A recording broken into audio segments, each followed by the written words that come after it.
वंदे मातरम साथियों। आज एक और हाई कोर्ट जो है, आज मतलब कुछ दिन पहले गुवाहाटी हाई कोर्ट ने भी एक बहुत बढ़िया एक जजमेंट निकाला है। ज़बरदस्ती वैक्सीन जो किया जा रहा था, तो मेघालय हाई कोर्ट के बाद गुवाहाटी हाई कोर्ट के द्वारा एक बहुत ही अद्भुत, एक उससे भी बेहतर दलीलों के साथ जो है जजमेंट दिया गया है। तो मुझे उसका हिंदी अनुवाद करके मैं आप सबके साथ साझा करना चाहता था। तो उसके ऊपर कुछ दिन अध्ययन करने के बाद कुछ उसके जो मुख्य बिंदु हैं, बाकी बिंदु तो आप मेघालय हाई कोर्ट वाला जो मैंने वीडियो बनाया था उस वीडियो पे को देखकर आप निर्णय ले लीजिए, जिससे कि आपको पता चल जाएगा कि ये जो उत्तर पूर्वी राज्य हैं हमारे देश के, इनकी जो हाई कोर्ट है और उनके जो पेटिशनर हैं जो उसको उसके अंदर केस लगा रहे हैं, किस प्रकार वो बहुत ही एक बुद्धिजीवी के तरह जो है एक निर्णय सुनाया जा रहा है, जो बाकी के देश की जो हाई कोर्ट्स हैं उनके द्वारा ऐसे निर्णय नहीं आ रहे।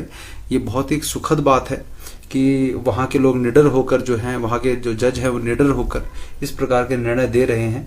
तो वो हमें ज़रूर पढ़ना चाहिए। तो मैं आप सबसे निवेदन करूँगा कि आप सभी जो हैं उसको ज़रूर पढ़िए। मेघालय वाला जो मैंने जो ट्रांसलेशन किया था हिंदी में, उसे सुनने के बाद तो मुख्य रूप से वो सारी बातें भी इस जजमेंट में हैं, लेकिन कुछ नई बातें बड़ी अच्छी निकल के आई हैं जिसको मैं आपके साथ साझा करना चाहता था। तो ये 2 जुलाई का जजमेंट है गुवाहाटी हाई कोर्ट का, जिसमें जजों ने जो है ऐसे बढ़िया निर्णय दिए हैं जो मैं आपके साथ साझा करना चाहता हूँ। उससे पहले मैं एक छोटी सी बात और बता देना चाहता हूँ आपको कि आप सभी जितने भी सब लोग हैं जिनके पास कोई भी ये बात शुरू करने से पहले जो अवेकन इंडिया मूवमेंट की हमारी टीम है, उन्होंने लेटर टू अथॉरिटीज करके एक डॉक्यूमेंट बनाया है। वो डॉक्यूमेंट आप हमारे पास मेल करने से पहले, यदि आपको किसी भी प्रकार की कोई जबरदस्ती कर रहा है, सरकारी प्राइवेट किसी भी प्रकार से, आप जब खुद हिम्मत दिखाएंगे तो हम लोग भी आपका साथ देंगे। तो सबसे पहला जो है आपको जो काम करना है वो ये कि आप सभी उस लेटर टू अथॉरिटी को प्रिंट आउट लेकर, उसको 39 पेज का अपडेट कर दिया है हमने। उसका लिंक भी मैं फिर से दे दूंगा, पहले भी कई बार दे चुका हूँ। वो लिंक मैं आपको दूंगा, उसको डाउनलोड करिए और जहाँ भी देना है वहाँ देकर उनसे उत्तर मांगिए। और यदि फिर भी वो लोग कुछ नहीं करते हैं, मतलब वो ज़बरदस्ती करते हैं, तो उनको लीगल नोटिस भेजने की हम लोग तैयारी कर रहे हैं हमारी टीम की तरफ से।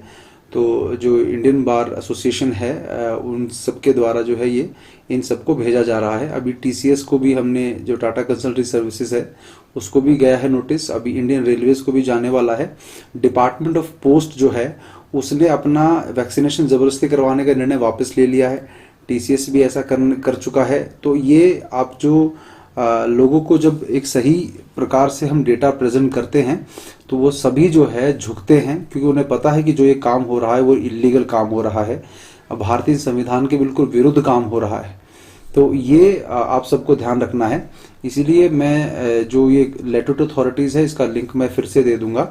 तो ये जो मेघालय हाईकोर्ट, ये गुवाहाटी हाईकोर्ट का जो निर्णय है, मैं उसके कुछ पॉइंट से अवगत कराना चाहता हूँ जो बहुत ही बढ़िया वो दिए गए हैं। तो इसमें सबसे पहले मैं बताता हूँ कि जो इनका एडिशनल एडवोकेट जनरल है, उसने इसके दलील में क्या दलीलें प्रश्न किए। जो पहला तो आप मेघालय वाला काफ़ी सारा है, इसमें 7वां पॉइंट है, उसमें उन्होंने कहा कि जो सेक्रेटरी, जो सरकार की तरफ से क्या रिप्लाई आया कि हमने जो ज़बरदस्ती जो कर रहे हैं, ये हम जो रेस्ट्रिक्शंस है वो डिजास्टर मैनेजमेंट एक्ट, जो मैंने पहले भी कुछ वीडियो पहले बताया था, वो डिजास्टर मैनेजमेंट एक्ट का वीडियो भी आप देख लीजिएगा, मैं उसका भी लिंक दे दूंगा आपको। डिजास्टर मैनेजमेंट एक्ट 2005 के हिसाब से हम जो है फंडामेंटल राइट्स, अगर सिटीजन के कुछ जो है, यदि इस डिजास्टर को मिटिगेट करने के लिए यानी रोकने के लिए यदि हम कर रहे हैं, तो कुछ फंडामेंटल राइट भी अगर उससे हनन हो रहा है तो वो लार्जर इंटरेस्ट में हम लोग जो है ये उस डिजास्टर मैनेजमेंट एक्ट के अंडर हम ये रेस्ट्रिक्शंस लगा रहे हैं। क्योंकि रेस्ट्रिक्शंस क्या लग रही थी, वही जो आपको दिख रहा है कि आप दुकान नहीं खोल सकते, नौकरी पे नहीं जा सकते, गाड़ी नहीं चला सकते, रेस्टोरेंट नहीं खोल सकते, यहाँ नहीं जा सकते, वहाँ नहीं जा सकते। अभी केस तो ऐसे ऐसे आ रहे हैं हमारे सामने कि अलवर का कोई व्यक्ति बता रहा था कि वैक्सीनेशन ना लगने की वजह से स्टाफ को तो 6,000 का किसी ने चालान काट दिया। ये पूरी तरह से इलीगल है। अगर आपका कोई ऐसा चालान काट रहा है वैक्सीन ना लगाने की वजह से, तो उसकी नौकरी खा जाएंगे हम लोग। अगर आप उसकी नौकरी ख़त्म करा सकते हैं, ज़िंदगी वो आपके पैरों में गिरकर माफ़ी मांगेगा, ऐसा काम हो सकता है। इसीलिए यदि आपको कोई चालान काटने की धमकी दे रहा है तो समझ जाइए कि वो आप जो गलती पे वो है, आप गलती पे नहीं हो। तो वैक्सीनेशन की वजह से चालान वगैरह कुछ भी मत भरिए, इनका कोई अधिकार नहीं है वैक्सीनेशन ना होने पर चालान काटने का। तो ये मुझे भी केस ध्यान आया तो मैंने आपको बता दिया। तो इसमें इन्होंने ये बताया कि हम इस तरह से ये कर रहे हैं, और उन्होंने कहा एक बड़ी मतलब उनकी दलील देखिए, जो सरकार की तरफ से जो उनका एडिशनल एडवोकेट जनरल था, उसने ये कहा कि जो स्टेट गवर्नमेंट जो अरेंजमेंट कर रही है मास वैक्सीनेशन के लिए, जो फ्री ऑफ कॉस्ट हम कर रहे हैं, तो ये फ्री ऑफ कॉस्ट का भी एक जो शब्द यूज़ करते हैं, तो मैं इसके बारे में बता दूं, ये फ्री ऑफ कॉस्ट जब करते हैं तो ये फ्री मतलब ये किसका पैसा है?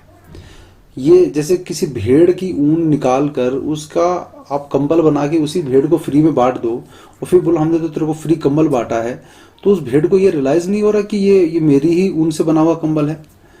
तो ये हमारे साथ भी है, हमारा पैसा, हम टैक्स पे करने वालों का पैसा, उसको ये फ्री में हमको देकर हम पर ही एहसान दिखाते कि हम आपको फ्री ऑफ कॉस्ट दे रहे हैं।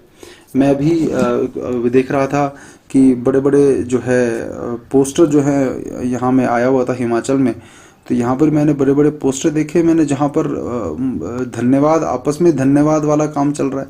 ये देखिए ये किस तरह से कि मुफ्त, सबको मुफ्त वैक्सीन, ये देखिए ये बड़े बड़े पोस्टर जो हैं ये लगे हुए हैं सब जगह। ये क्या, ये दिखाना क्या चाहते हैं कि दुनिया का सबसे बड़ा मुफ्त टीकाकरण अभियान, मतलब ये मुफ्त किसका है? तुम्हारे घर से आया क्या? तुम्हारे विरासत में लिखा हुआ था ये पैसा क्या? तो जब ये कहते हैं कि हम फ्री ऑफ कॉस्ट स्टेट के लोगों को हम लगाना चाहते हैं वैक्सीन, और वैक्सीनेशन का जो प्रोसेस है वो चल रहा है, तो हमारी जो कोविशील्ड वैक्सीनेशन का जो टारगेट है, तो 67% एलिजिबल लोगों को लग चुका है। तो हमारा टारगेट जो है वो 7,75,106 लोगों का है जो एलिजिबल हैं, उनको देने का है। तो वो टारगेट भी बता रहा है कि हमारे पास फ्री देने का ये टारगेट है।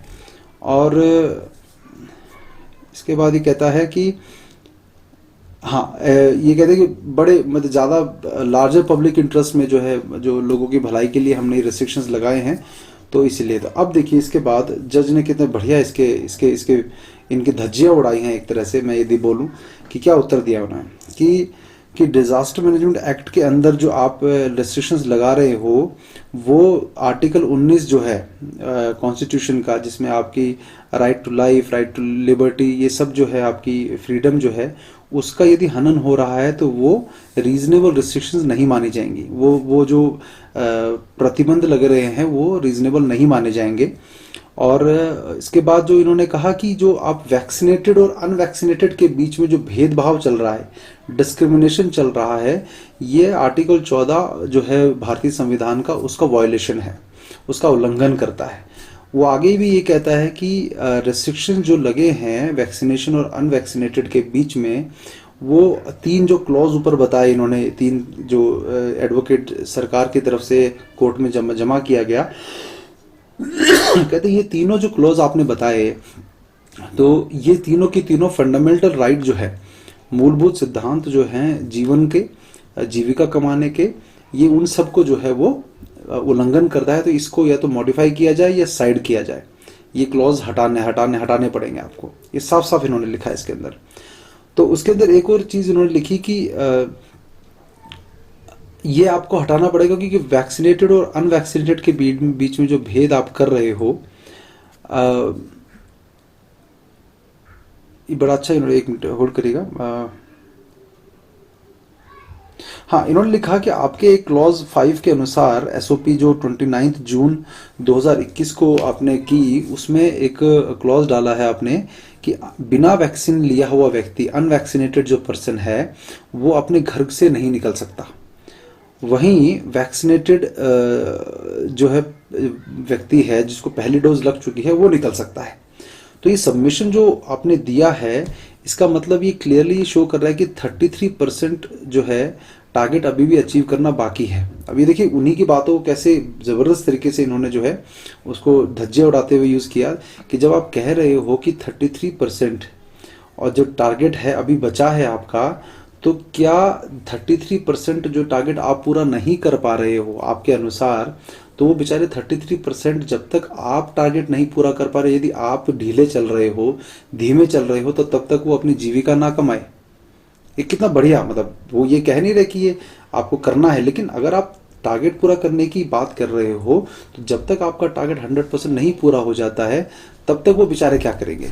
यदि आपके पास वैक्सीनेशन की कमी है, किसी भी चीज़ की कमी है, तो उन बेचारों का क्या दोष है इसमें। तो ये बहुत अच्छी तरह से इनकी जो है बाह मरोड़ी कोर्ट ने। तो फॉर एग्जांपल जैसे कि कहते हैं वो कुछ सामान खरीदने जाएगा, कोई फूड स्टफ लेने जाएगा, मेडिसिन लेने जाएगा, किसी बीमार के देखभाल के लिए, अपने रिश्तेदार या मित्र की देखभाल के लिए जाएगा, तो उसमें क्या किया जाएगा कि ये क्लोज उनको एक तरह से हाउस अरेस्ट के अंदर रखता है। एक तरह से ये एक तरह से हाउस अरेस्ट हो गया, जो आर्टिकल 21 का उल्लंघन है भारतीय संविधान के। तो ये बड़ी अच्छी इन्होंने बात लिखी कि ये जो आर्टिकल, ये जो हाउस अरेस्ट का जो अधिकार है, ये आपको किसने दे दिया। एक तरह से अनकहा हाउस अरेस्ट है ये। तो ये इन्होंने साफ साफ इसमें बताया कि तो ये जो डिस्क्रिमिनेशन आप कर रहे हो, ये भेदभाव जो आप कर रहे हो, ये एक तरह से मनमाना है, ये कोई कानून नहीं है।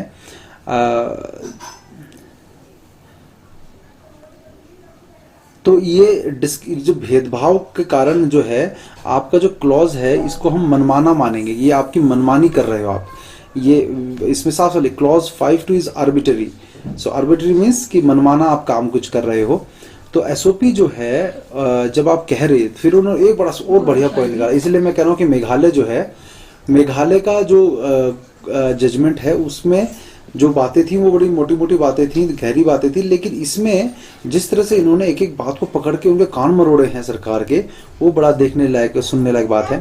जब उन्होंने कहा कि जब एसओपी जो है वो ये कहती है कि सभी लोग अपना मुंह ढककर रखें और अपना कोविड प्रोटोकॉल जो है उसका पालन करें, तो इसका मतलब क्या हुआ कि अगर वो सारे के सारे अगर कोविड प्रोटोकॉल फॉलो कर रहे हैं, तो इन दोनों के बीच में भेदभाव क्यों कर रहे हो आप, वैक्सीनेटेड और अनवैक्सीनेटेड लोगों के बीच में। तो ये जो कोविड, जब आप कह रहे हो कि कोविड प्रोटोकॉल से सुरक्षा हो जाती है कोरोना से, तो वैक्सीनेटेड और अनवैक्सीनेटेड के बीच में फर्क क्या करने की जरूरत है फिर। तो ये भी देखिए कितनी मतलब डीप, आप सोच के देखिए ना कि यदि मैं मास्क पहन रहा हूँ, यदि मैं सोशल डिस्टेंसिंग का पालन कर रहा हूँ, तो और अगर आप कहते हो कि ये वायरस को रोकने में इफेक्टिव है, वायरस इससे रुक जाता है, तो इसका मतलब ये हुआ कि मैं मास्क लगाकर और सोशल डिस्टेंसिंग का पालन करके कोरोना से बच सकता हूं। तो यदि मैं बच सकता हूं, तो फिर मेरे वैक्सीन लगने और ना लगने से क्यों फर्क पड़ना चाहिए। ये कितना बढ़िया इन्होंने इसको पॉइंट को निकाला है। तो ये इन्होंने पॉइंट निकाल के लाया, और ये आप लोगों के लिए भी इसमें बहुत कुछ सोचने के लिए पॉइंट निकल के आएंगे। इसके बाद उन्होंने कहा कि आपका जो क्लोज 6 और 6 का क्लोज 6 का फर्स्ट पार्ट और 5th पार्ट जो है, उसमें वो जो भेदभाव है वो एक तरह से जो वैक्सीनेटेड और अनवैक्सीनेटेड को जीविका कमाने के अधिकार से रोकता है। ये अपने आप में जो है बहुत ही गलत एक आप उदाहरण प्रस्तुत कर रहे हो कि there is nothing to show that vaccinated person can not be infected with the corona virus. खैर अभी तक ऐसा कोई सबूत नहीं मिला है जिसमें ये कहते हैं कि वैक्सीनेटेड जो व्यक्ति है वो कोरोना वायरस से इन्फेक्ट नहीं हो सकता, और that they can not B spreaders. और ये भी कहा कि वो कोरोना वायरस नहीं फैला सकते, ये भी देखने के लिए कोई प्रमाण अभी तक नहीं मिला है। There is nothing to show. So इसका मतलब ये हुआ कि यदि वैक्सीनेटेड लग भी गया है, वैक्सीनेशन लग चुका है किसी व्यक्ति को, तो ना तो उसको ये गारंटी मिल रही है कि वो कोरोना से बच जाएगा, ना ये गारंटी दी जा रही है कि वो कोरोना नहीं फैलाएगा। तो इसका मतलब क्या हुआ कि अगर वैक्सीनेटेड व्यक्ति और बिना वैक्सीन लगा हुआ व्यक्ति अगर अपना फेस मास्क से कवर कर रहे हैं और कोविड बिहेवियर प्रोटोकॉल्स का फॉलो कर रहा है जो स्टेट ने लागू किए हैं, तो डिस्क्रिमिनेशन का कोई भेदभाव का कोई कारण होना ही नहीं चाहिए, भेदभाव का कोई आधार होना ही नहीं चाहिए। तो भेदभाव का कोई आधार नहीं है, तो फिर आप जब है कोविड प्रोटोकॉल फॉलो करके फिर इन सबको आपको ये दुकान खोलने के लिए बिल्कुल भी आपको रिस्ट्रिक्शंस नहीं लगनी चाहिए। अभी एक इसमें पिछला था कि इवन स्टेट से एग्जिट करने के लिए भी परमिट की जरूरत, स्टेट एग्जिट परमिट के लिए भी इन्होंने डाल दिया है, तो वो भी मना कर दिया इन्होंने कि ये नहीं चलेगा, ये गलत है बिल्कुल। अब इसके बाद इन्होंने एक और पॉइंट इसमें डाला है कि it has been brought to our notice that even persons who have been vaccinated can still be affected. अब ये बहुत जबरदस्त एक पॉइंट है, इसे ध्यान से सुनिएगा आप सभी, कि it has been brought to our notice that even persons who have been vaccinated can be infected with COVID virus. ये हमें नोटिस में लाया गया है कि जो लोगों को वैक्सीन लग चुका है वो कोरोना वायरस से इन्फेक्ट हो सकते हैं, जिसका मतलब ये है कि वैक्सीनेटेड व्यक्ति जो कोरोना पॉजिटिव है, दैट वैक्सीनेटेड व्यक्ति जो कोरोना पॉजिटिव है can also spread the virus to others. कि अगर वैक्सीनेटेड हो गया है और कोरोना पॉजिटिव आ गया है तो वो भी दूसरों को वायरस फैला सकता है। So it is not the case of state respondents that the vaccinated persons can not be infected with Covid virus. तो ये इन्होंने कहा है कि वैक्सीनेटेड व्यक्ति जो है वो स्प्रेड भी नहीं करेगा और कोरोना वायरस होगा भी नहीं, इसकी कोई गारंटी नहीं है। Thus, even a vaccinated infected COVID person can be a super spreader. ये भी हमने बहुत पहले बात बोल दी थी कि सुपर स्प्रेडर्स वाली बात की, जो वैक्सीन लग चुके हैं। तो thus even a vaccinated infected COVID person कि वैक्सीन लग चुका है और इन्फेक्टेड भी हो गया है वो कोरोना से, वो भी सुपर स्प्रेडर बन सकता है। सो इफ, ध्यान से सुनिएगा, if vaccinated and unvaccinated person can be infected by the Covid virus. कहते हैं अगर वैक्सीन लगा हुआ व्यक्ति और बिना वैक्सीन लगा हुआ व्यक्ति, ये दोनों यदि कोरोना से इन्फेक्ट हो सकते हैं और दोनों यदि फैला सकते हैं, तो जो रेस्ट्रिक्शन जो केवल बिना वैक्सीन लगे हुए लोगों पे लगी है, वो एक तरह से उनकी जीविका ना कमाने देना, उनको घरों से ना निकलने देना, उनको जरूरी सामान ना लेने देने का, ये पूरा के पूरे तरह से अनजस्टिफाइड है। इसको आप जस्टिफाई नहीं कर सकते, ये अकारण है, ग्रॉसली अनरीजनेबल है और मनमाना है ये पूरा का पूरा। तो आप समझे इस बात को, जो कहने का ये क्या कह रहे, यदि वैक्सीनेटेड व्यक्ति और अनवैक्सीनेटेड व्यक्ति ये दोनों के दोनों इन्फेक्ट हो सकते हैं और फैला सकते हैं, तो फिर दोनों के बीच में डिफरेंस करने की क्या जरूरत है? फिर तो वो व्यक्ति और उस व्यक्ति के अंदर वैक्सीनेटेड और अनवैक्सीनेटेड कोई फर्क नहीं होना चाहिए। तो आप समझिए कितना बढ़िया इन्होंने पॉइंट निकाला है कि ये भेदभाव जो है नहीं होना चाहिए। ठीक है बेटा, थोड़ी देर चुप रहो।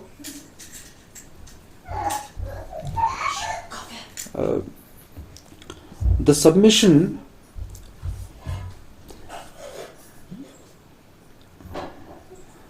सो ये इन्होंने मुख्य रूप से ये आ गया कि जस्टिफिकेशन इनका ये हो गया है। इन्होंने ये भी कहा है कि अगर तुम्हारा टारगेट पॉपुलेशन को वैक्सीन करने का अचीवमेंट करने का काफ़ी महीने लगने वाले हैं, सो इन दैट केस जो अनवैक्सीनेटेड लोग हैं वो अपने जीविका, अपने घर से बाहर निकलने का राइट, फ्रीडम का राइट, जो आर्टिकल 21 ऑफ कॉन्स्टिट्यूशन है, संविधान का 21 जो अनुच्छेद है, उसके अनुसार जो है उनके वो सारे राइट्स को जो है वो उल्लंघन करता है। तो वो आपकी गलती के कारण यदि आप टाइम पे पूरा नहीं कर पा रहे हो तो वो उनकी गलती नहीं है। और इसके भी ये भी है कि आप ये कह रहे हो कि अबव मेंशन क्लॉज ये कह रहा है कि all individuals should be vaccinated, मतलब जितने भी एलिजिबल लोग हैं उनको वैक्सीन करने का आपने टारगेट बनाया हुआ है। तो एक तरह से ये इस तरह का एक निर्णय आप दे रहे हो, एक तरह से इस तरह का भ्रम पैदा कर रहा है कि इंडिविजुअल जो है वैक्सीन से ऑप्ट आउट करने का, मतलब उसको वैक्सीन ना लगवाने का जो है निर्णय जो है उसके पास अधिकार है ही नहीं। अगर आपने डिसाइड कर लिया है कि जो एलिजिबल लोग हैं उनको वैक्सीन लगवाना ही है, तो मतलब उसको वो वैक्सीन वॉलंटरी नहीं है, आपने उसे कंपलसरी कर दिया है एक तरह से। तो ये भी जो है स्वीकार नहीं किया जाएगा, ये भी इसमें साफ साफ लिखा हुआ है। फिर इसमें मेघालय हाई कोर्ट का जो है वो जो डिसीजन था उसको भी इसका रेफरेंस इसमें दिया गया है। इसमें एक चीज और है कि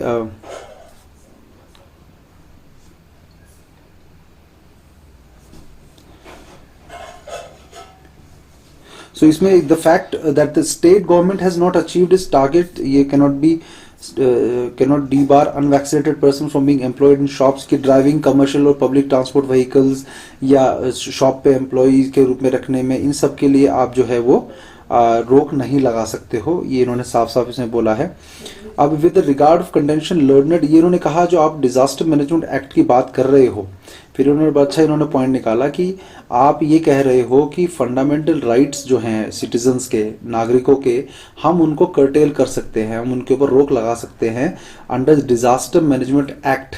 ये भी बहुत कई लोगों को पॉइंट ये मुझसे पूछते थे कि भाई डिजास्टर मैनेजमेंट एक्ट लगा हुआ है, फिर तो कुछ जो है हो ही नहीं सकता है, फिर तो जो मर्जी करेंगे। तो इसमें बड़ा अच्छा इन्होंने कहा है कि डिजास्टर मैनेजमेंट एक्ट, जिसको अब वो एक्ट आगे से हम इसको डिजास्टर मैनेजमेंट एक्ट पूरा नहीं बोलेंगे, हम एक्ट बोलेंगे इसको, उसके फंडामेंटल राइट्स पे रेस्ट्रिक्शन लग सकता है, ये आपने कहा। तो उन्होंने कहा कि by the way of SOP the same is over considered is not clearly sustainable. कहते हैं ये हम इसको जो है ये सस्टेन नहीं करता है, कि ये जो है हम इसको लागू नहीं होने दे सकते हैं कि आर्टिकल 19 का उल्लंघन करते हुए हम किसी भी तरह के क्लोज को या एसओपी को जो है वो हम उसको रीजनेबल रिस्ट्रिक्शन नहीं मान सकते जो आर्टिकल 19 का उल्लंघन करते हैं। The restriction can not B arbitrary of the nature. The restriction को ऐसा जो भी प्रतिबंध लगता है वो ऐसा कोई मनमाना नहीं लग सकता है जो आर्टिकल 19 के जो पूरी सीमा है उसके बाहर निकलकर वो काम करे, मतलब उसकी सीमाओं का उल्लंघन करे। ऐसा कोई एसओपी जारी नहीं किया जा सकता है कि जनरल पब्लिक का जो इंटरेस्ट है उसमें नुकसान हो।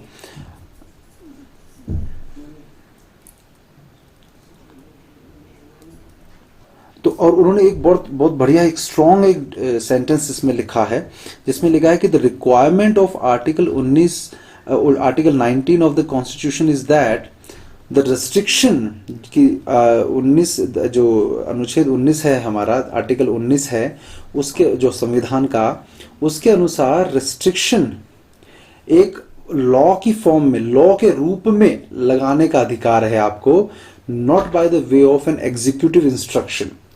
मतलब आप जो ये आदेश, एसओपी, सर्कुलर, इंस्ट्रक्शन जारी कर रहे हो डीएम के द्वारा, किसी और के द्वारा, कोई सरकारी अधिकारी के द्वारा या किसी के भी द्वारा, जिस तरह के आप डिसीजंस, इंस्ट्रक्शन जारी कर रहे हो, ये इस तरह से नहीं कर सकते आप। यदि कोई आर्टिकल 19 के अनुसार की सीमाओं को उल्लंघन करता हुआ कोई अगर बनाना भी चाहते हो तो उसका लॉ बना के कर सकते हो आप।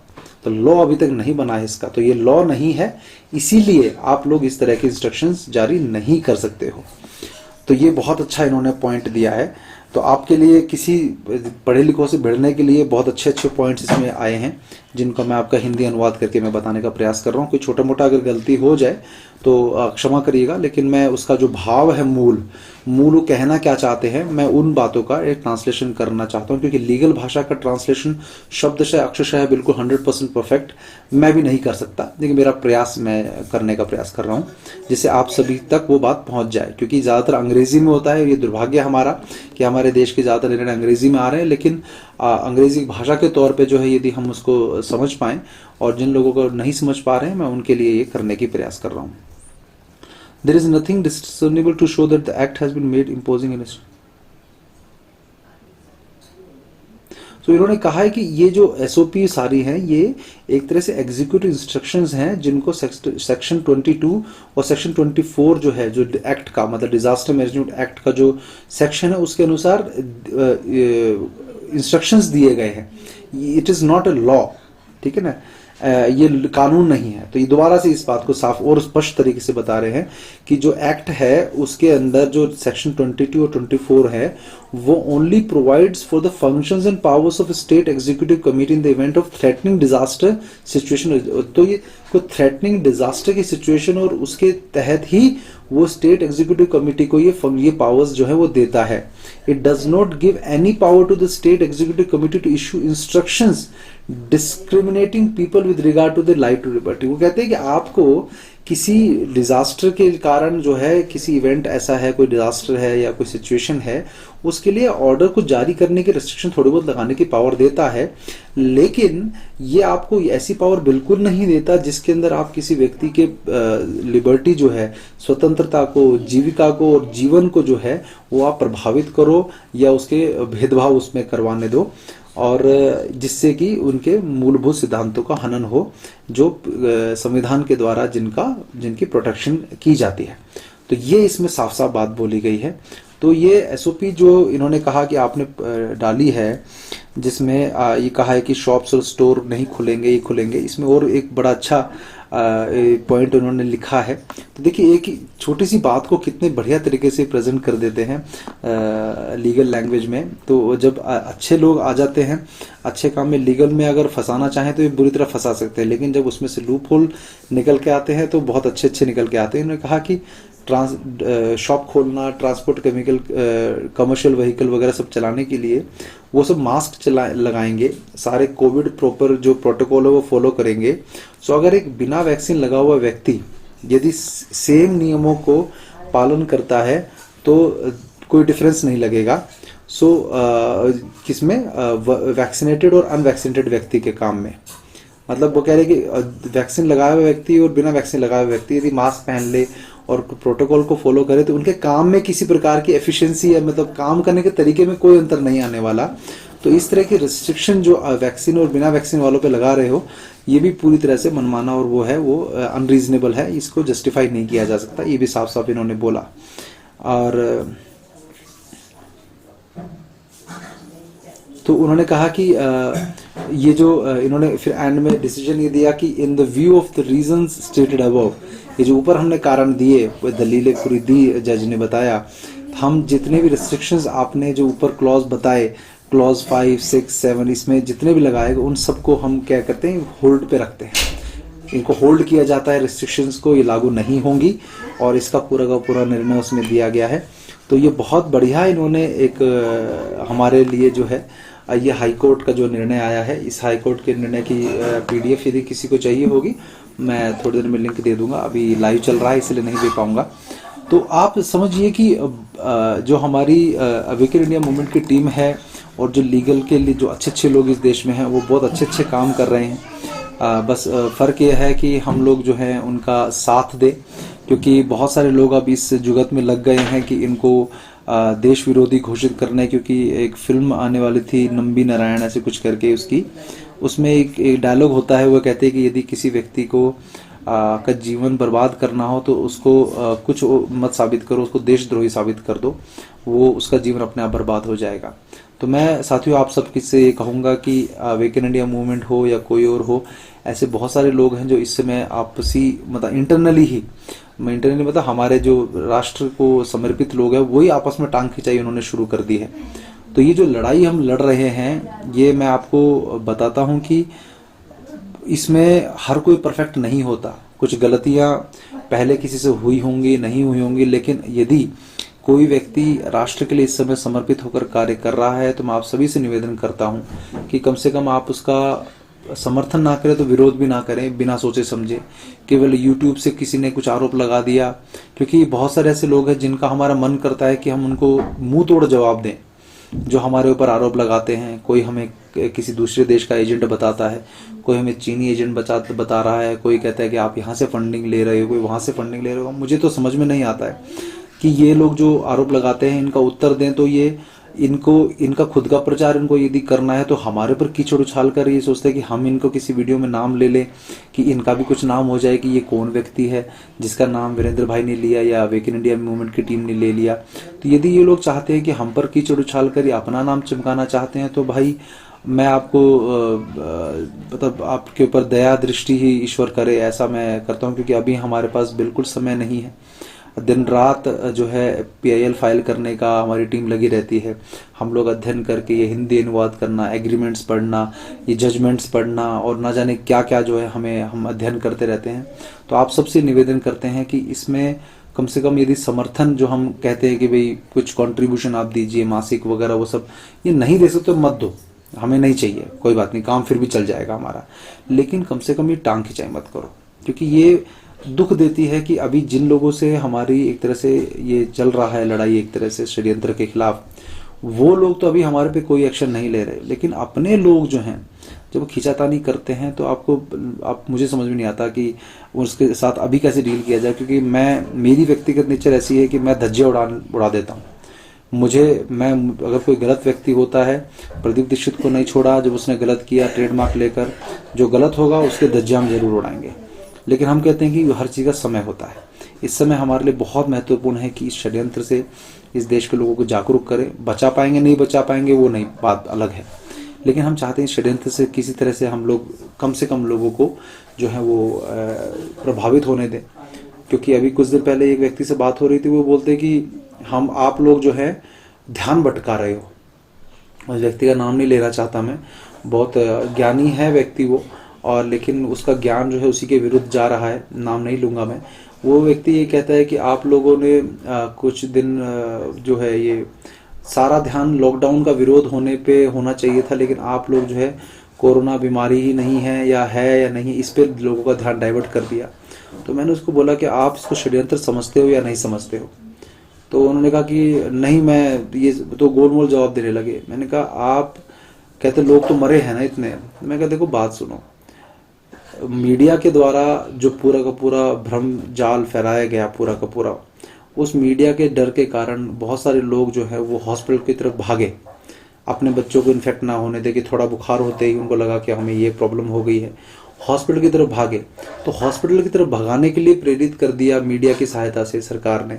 और हॉस्पिटलों के चंगुल में फंसते ही जो प्रोटोकॉल डिजाइन किए गए, तो वहां पर भी प्रोटोकॉल रूपी एक जाल तंत्र तैयार बैठा था, जिन प्रोटोकॉल्स को आज ये कह रहे हैं कि हाइड्रोक्लोरोकिन और है, आइवरमेक्ट, ये रेमडेसिविर है, स्टेरॉइड्स हैं, या सीटी स्कैन है, ये सब जो प्रोटोकॉल बनाए गए, ये सब प्रोटोकॉल में फंसकर लोग मरे। तो ये जो कई प्रकार के कई लेवल कई लेयर्स के जो षड्यंत्र रखे गए कि यहाँ से घर से निकल के अगर हॉस्पिटल चले गए तो वहां पर वो तैयार बैठे थे आपके जान लेने के लिए। तो ये जो पूरा षड्यंत्र चला, इसमें कहीं ना कहीं तो कुछ न कुछ तो गड़बड़ भयंकर हुई है। और ये जब अभी WHO की जो हेड है भारत की, सौम्या स्वामीनाथन, अब इन सब लोगों के ऊपर जब केस अभी लीगल नोटिस जाने शुरू हुए हैं, इनको जब केस जो है मास मर्डर करने की वजह से, कि इन्होंने जो नीति निर्देश जारी किए, इन्होंने जो दिशा निर्देश जारी किए, उन दिशा निर्देशों की वजह से लोगों की जान गई। तो उन सब के खिलाफ जो है वो लीगल नोटिस और उनको कटघरे में जब खड़ा किया जाएगा तो इनको मुंह छुपाने का जगह नहीं मिलेगा। और जो इनके आका हैं, जो आप पता है कि कौन है, वो सब आका और उनके जो प्यादे हमारे देश में नेताओं के रूप में हैं, उन सबको कहीं भागने की जगह नहीं मिलेगी। इसीलिए हम अपना प्रयास जारी रखेंगे। उस प्रयास में सफल असफल होना हमें उसकी कोई फिक्र नहीं है, हम प्रयास लेकिन ज़बरदस्त करने वाले हैं। तो इसीलिए आप सबसे एक निवेदन है कि आप सभी आने वाले कुछ इस जुलाई में हम लोग कुछ एक जो है शांतिपूर्ण कुछ जागृति कार्यक्रम जो है करने वाले हैं दिल्ली में, मुंबई में। उसकी दिनांक समय जो है जल्दी हम जारी कर देंगे।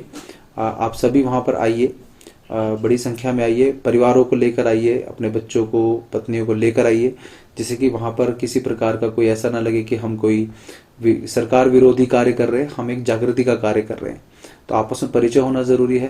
तो हम चाहेंगे कि आप सभी उसमें शामिल हों और आप सभी अपना सहयोग बनाए रखिए। जो आप जिस प्रकार का भी सहयोग दे रहे हैं देते रहिए। इस वीडियो को भी अभी अधिक से अधिक लोगों तक पहुंचाइए। और मैं आपको बताता हूं कि ये हिम्मत आप ये मत समझिए, मेरे पास फ़ोन बहुत आते हैं, वो कहते हैं हम क्या कर सकते हैं, हम तो अकेले हैं। हिम्मत एक अकेले व्यक्ति से शुरू होगी। आप हिम्मत दिखाएंगे, ज़रूरी नहीं कि आपके पीछे कोई संस्था खड़ी हो या कोई ग्रुप खड़ा हो, कोई संगठन खड़ा हो, तभी आप हिम्मत दिखाएंगे। नहीं, हिम्मत अकेले व्यक्ति से शुरू होती है। हमने भी हिम्मत अकेले व्यक्ति के रूप में शुरू की। धीरे धीरे जब आपकी हिम्मत देखकर आपके साथ और हिम्मत वाले लोग जुड़ते हैं, आप में हिम्मत नहीं होगी तो हिम्मत वाले लोग नहीं जुड़ेंगे आपके साथ। तो अपनी हिम्मत दिखाइए। जो हमने हथियार आपको दिए हैं, जो लेटर टू अथॉरिटी दिए हैं, मेघालय हाईकोर्ट का डिसीजन है उसका हिंदी अनुवाद किया, अब गुवाहाटी हाईकोर्ट का अनुवाद हमने आपको करके दिया है। और भी किसी प्रकार का कोई सहयोग अभी हम लेटर टू अथॉरिटी हिंदी में अगर हो पाया, जल्दी हम उसे करने का प्रयास करेंगे। आपकी भी नज़र में कोई प्रोफेशनल ट्रांसलेटर हो तो हमें ज़रूर सूचित करिए, जिससे कि इस कार्य को जो है जल्दी किया जा सके। क्योंकि सेवा के रूप में करने वाले लोगों के द्वारा ये काम नहीं हो पा रहा है, थोड़ा सा उसमें धन लगेगा, ठीक है। तो धन के रूप में भी आप लोग सपोर्ट करेंगे तो अच्छा रहेगा। लेकिन कोई प्रोफेशनल ट्रांसलेटर अनुवाद करने वाला, हिंदी टू इंग्लिश या इंग्लिश टू हिंदी करने वाला हो तो हमें ज़रूर सूचित करिए, तो ये काम थोड़ा और जल्दी हो जाएगा। तो इसी के साथ इस जानकारी को आप सबने सुना और आप सब तक आगे तक पहुंचाइए। ये वीडियो जो है किसी भी प्रकार से यूट्यूब पे डलेगा या फेसबुक पे डलेगा, किसी प्रकार की कोई मोनेटाइजेशन पैसा कमाने का इससे हमने सब ऑफ कर दिया है। आप कहीं भी इसको अपलोड करिए, आप बिल्कुल फ्री हैं। हर जगह आप इसे भेज सकते हैं, अपने चैनल पे अपलोड कर सकते हैं, अपने फेसबुक पे अपलोड कर सकते हैं। किसी प्रकार का कोई कॉपीराइट, कोई रेस्ट्रिक्शन नहीं है। आप निसंकोच उसको करें। आप लेटर तो अथॉरिटी जो हमने शुरू में बताया उसको भी पढ़िए आराम से। कोई दिक्कत हो तो हमें ज़रूर संपर्क करिए। वंदे मातरम। जय गौ माता।